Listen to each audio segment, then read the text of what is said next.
Hello, everyone, and welcome back to Grief, the emotional shitstorm you never signed up for. I'm so glad that you're here.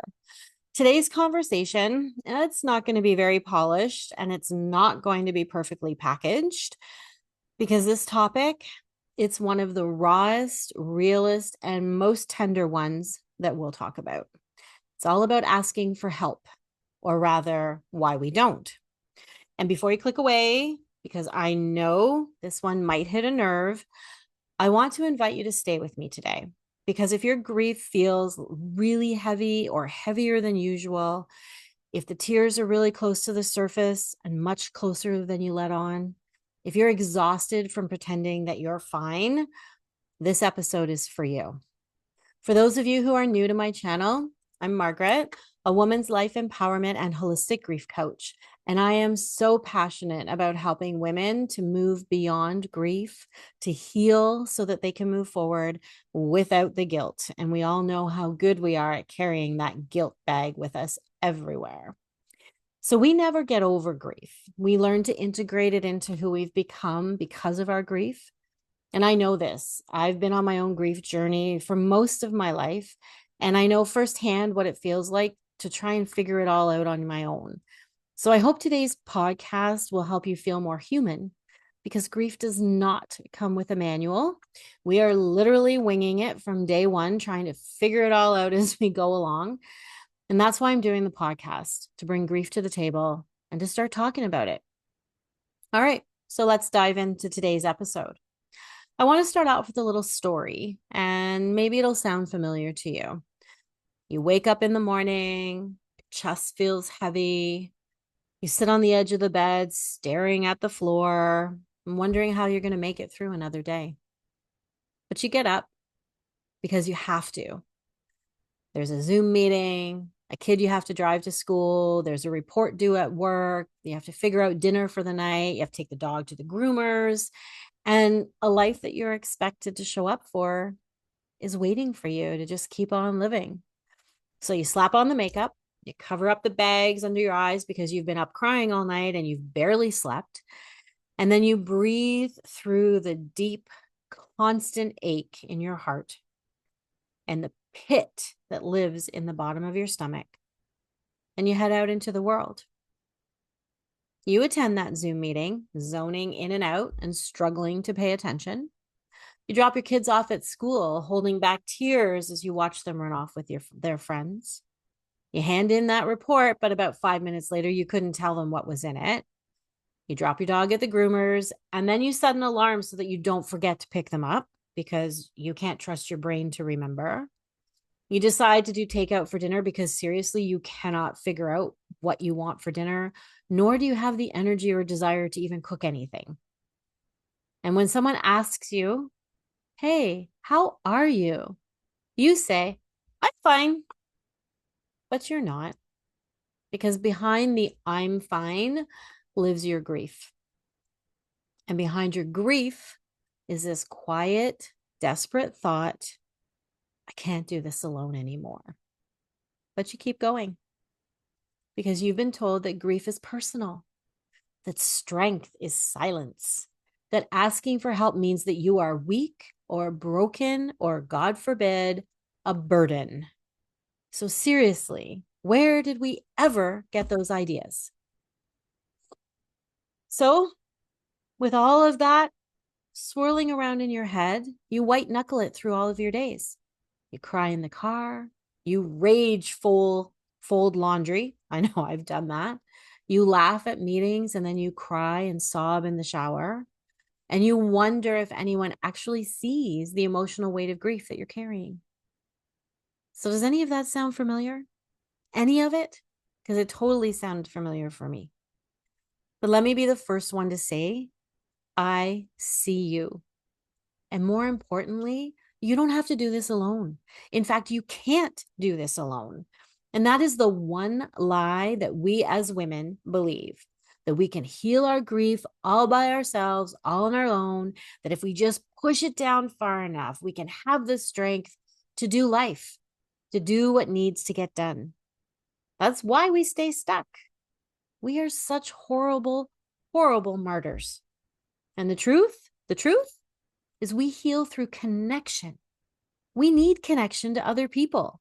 We need someone that we can just sit with, share with, cry with, let our guard down, if only just for a few minutes. We need to know that we're not alone. We crave connection.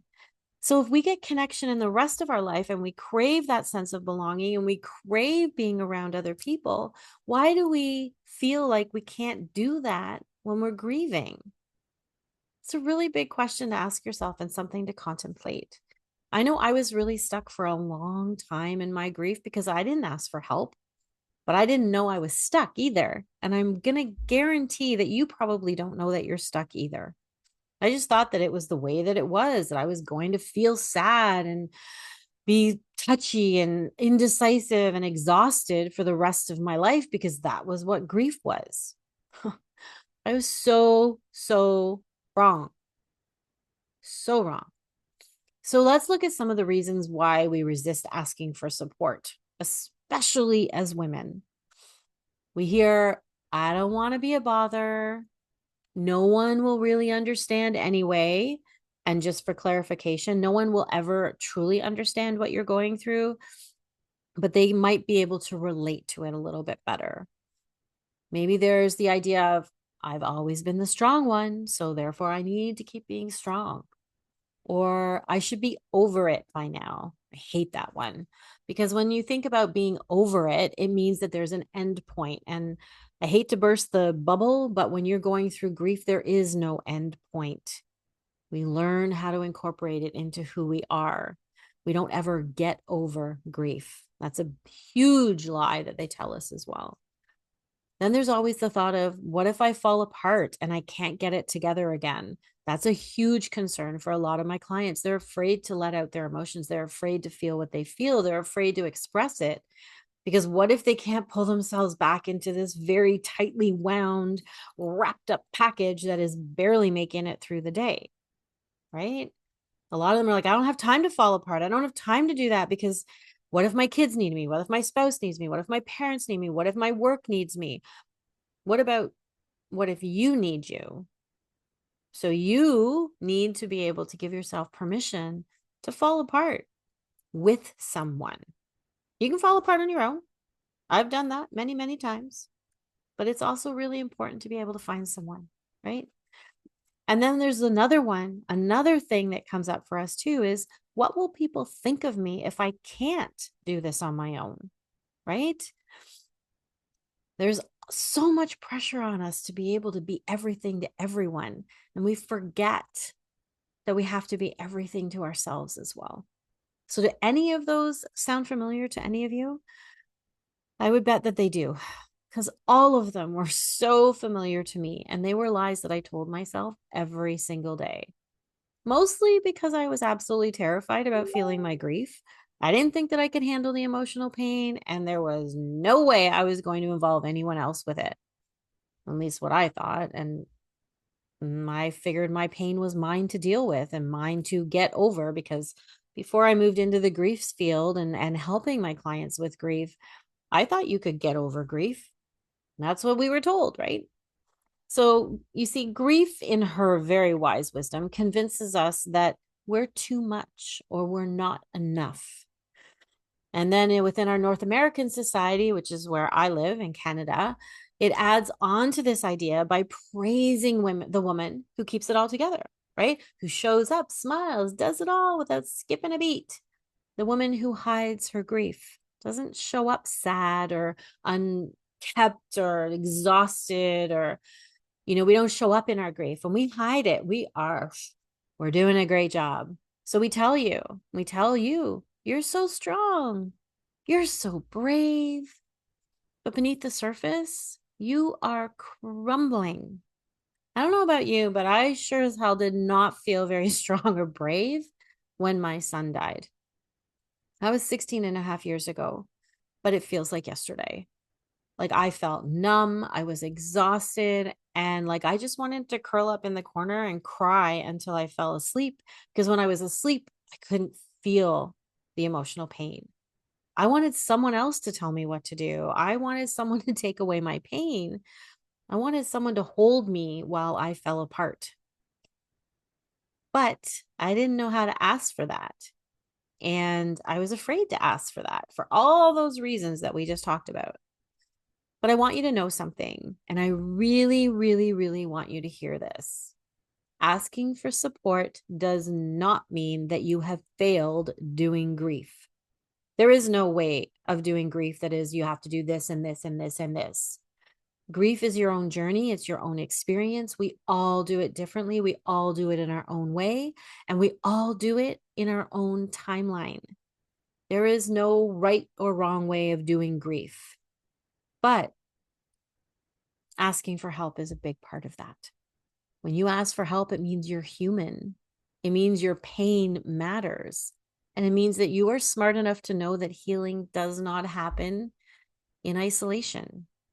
And that, my friends, that is an act of courage, of strength, and of being brave. Being able to stand up and saying, hello, I need some help. I need some support. I can't do it alone anymore. So let me ask you this. What would it feel like to have someone sit beside you and just be there? No fixing, no expectations, no telling you everything will be all right. Just presence, sitting beside you so you don't have to sit alone anymore. Who would that be for you? Think about it for a moment. Who would you want it to be? Now imagine telling them your story, the messy, painful, beautiful truth of it, and hearing the words from them, me too. I've been there. Whew. Feels good not to be alone, doesn't it? Or imagine having someone help you sort through your incredibly painful and unexpected emotions that can come up with grief. Someone to talk to about your trauma, your rage, your heartbreak, and they don't shrink away from it. Someone who says to you, you are not too much. This is exactly what healing looks like.